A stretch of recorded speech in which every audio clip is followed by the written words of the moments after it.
Erau singurele valori care puteau să fie, erau 4 singuri. Dar de unde le-ai găsit? Păi dar era radical din 2 singurele valori. Dar de unde? De aici? Nu, eu am făcut aici. Cos de x minus sin de x egal cu 0. Cos de x minus sin de x egal cu 0.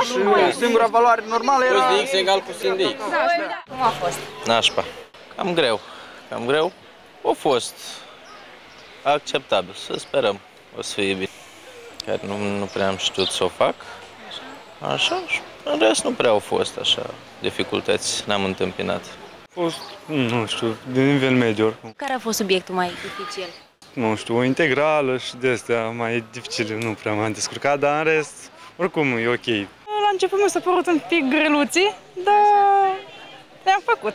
La istorie, elevii au avut de rezolvat varianta 5. Aceștia au avut 2 texte la prima vedere cu referire la Mircea cel Bătrân și Ștefan cel Mare și de construit un eseu despre România în perioada postbelică. Ne-au dat niște texte și pe baza acestor texte trebuia să răspundem la întrebări.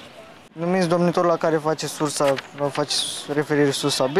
Și care era domnitorul? Ștefan cel Mare. A fost destul de ușor. Despre autonomii locale, domnitorii, cam asta. A fost greu? Nu, am făcut tot. Destul de și ușor și greu. Care subiect a ridicat